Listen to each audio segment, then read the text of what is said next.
بسم اللہ الرحمن الرحیم نحمدہ نصلی علی رسولہ الکریم اما بعد۔ بہت سے لوگ ایسے بھی ملتے ہیں جو بڑوں کے کسی عمل کو دیکھ کر کرنا شروع کر دیتے ہیں، پوچھ کر کرنا چاہیے۔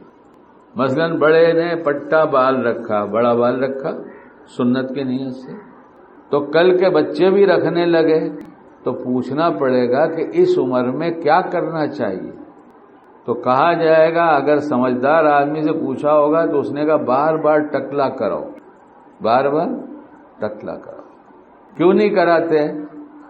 ہم لوگوں کو خراب لگیں گے۔ اتنی بڑی بیوقوفی ہے کہ صحت تو برباد ہو جائے، 40 سال 45 سال میں بال جھڑنے لگے، انجام کا پتہ نہیں ہے، لیکن ہم لوگوں کو زمانہ گزر گیا ایسی حالت میں کہ لوگ دیکھیں، لوگ اچھا سمجھیں، لوگوں کو پسند آؤں۔ یہ تو جب خانقاہ میں پہنچے اللہ والے کے پاس تو کہا کب تک یہ سوچو گے لوگ دیکھیں، اچھا پسند کریں؟ ہمیشہ نگاہ میں رکھو کہ اللہ کو پسند آ رہے ہیں کہ نہیں، تو کام بنے گا، ورنہ یہ دنیا بھی گنوا کے جاؤ گے، مرنے کے بعد زندگی بھی برباد ہو جائے گی۔ اسٹار تو صحابہ ہیں۔ شیطان اتنا چالو ہے، اس نے کہا ان کا نام بھی اسٹار رکھ دو، تو مسلمان کہے گا ستاروں کی اتباع کرو۔ دیکھو کہاں لے کے چلا گیا۔ وہ تو ستارے صحابہ تھے۔ میں نے کہا جو کاغذ پہ اسٹار بنا دیا جائے اس کو دیکھ کر اتنی عظمت آتی ہے، اور خدا کے اتنے بڑے آسمان پر اتنے اسٹار، عظمت کیوں نہیں آتی؟ عظمت نکل گئی جی سے۔ اپنے دل میں سمجھاؤ، اپنے بچوں کو سمجھاؤ، چلو نماز کا وقت ہوا ہے، ہم تم کو کھیلنے نہیں دیں گے، یہ عظمت والی چیز ہے، اسے کان میں ڈالیے، اذان ہو گئی اب کھیلنے نہیں دیں گے، چلو مسجد میں، یہ اللہ کا گھر ہے، اب اللہ پاک نے بلایا ہے، ہم باہر کھڑے نہیں رہ سکتے، چلو۔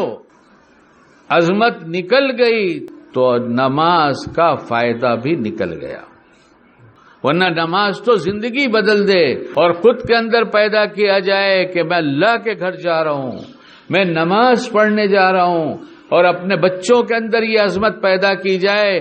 ماحول نہیں بناؤ گے تو ماحول تو لے کے جا رہا ہے، پکڑ کے لاؤ اللہ کے گھر میں، کون نہیں اذان ہوئی اب کچھ کام نہیں، اللہ کے گھر میں جانا ہے، اللہ نے اپنے گھر بلایا ہے، اب ہم کوئی دوسرا کام نہیں کریں گے، یہ بیٹھاؤ ان کے دلوں میں۔ اپنے ہی دل میں نہیں ہے تو دوسرے کو کیا بیٹھائیں گے؟ گھڑی دیکھ دیکھ کر ابھی پہنچیں گے۔ کچھ لوگ معذور ہوتے ہیں، ان کا حکم الگ ہے۔ ابھی ہمارے ایک بھائی یہاں بیٹھے ہیں، ایک دن ساتھ میں جا رہے تھے، بولے بابا ٹرین سے جاتا ہوں بمبئی، اتنی تکلیف ہوتی ہے، اس ڈبے میں بیٹھنے کی کوشش کرتا ہوں تاکہ ٹرین چھوڑ دوں، پہلے جا کے پیشاب کروں۔ تو ایسے سے مطالبہ تو نہیں کر سکتے نا۔ کسی کا پیٹ اتنا خراب ہے کہ باوضو ہی نہیں رہ پاتا۔ ہم ایسے لوگوں کو جانتے ہیں جو سلام پھیرتے پھر اٹھ کے وضو بناتے ہیں۔ وہ قوت نہیں ہے، اب وہ زمانہ نہیں ہے، اب بہت کمزور ہو گئے لوگ۔ کرو اپنے گھر میں، اپنے بچوں کے دل میں عظمت ڈالو، یہ قرآن پاک ہے، بیٹھو پڑھو، اس وقت تلاوت کرو بیٹھ کے، سب لائن سے بیٹھ جاؤ۔ ہم نہیں بنائیں گے، ہمارے بعد کوئی بنانے والا نہیں ہے، یہ کیا بنائیں گے؟ اور ذمہ داری ہماری ہے، کل قیامت میں پکڑے جائیں گے۔ اللہ حفاظت فرمائے کہ سب سے ہلکا اللہ کا دین تھا، سب سے کم بلاوا اللہ کی آواز میں اس کا اثر تھا، اس کی گھنٹی بجے تو جلدی فون اٹھا، اللہ کے اللہ اکبر تو کہا جائیں گے آپ کے گھر میں، آئیں گے، کام کر رہے ہیں ہم، سارے کام بنانے کے لیے اپنے گھر بلاتا ہے، سب کام چھوڑ دو، اللہ اٹھا کے رکھ دوں گا، کسی کا نہیں بنے گا، اور کسی کا بنتا دکھتا نہیں۔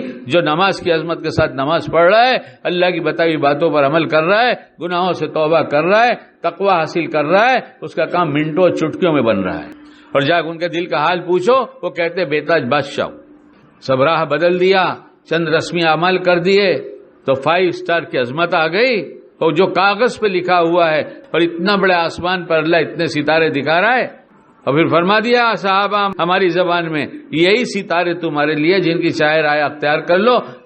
بچپنے میں جتنا جلدی استورا پھرے گا، بڑھاپے تک بال وہ باقی رہیں گے، تیل رکھو گے اچھی طرح جذب ہوگا، لیکن لوگ کیا کہیں گے؟ تو لوگ نے کچھ نہیں کہا۔ اللہ تعالیٰ ہم سب کو کہنے سننے عمل کی توفیق عطا فرمائے۔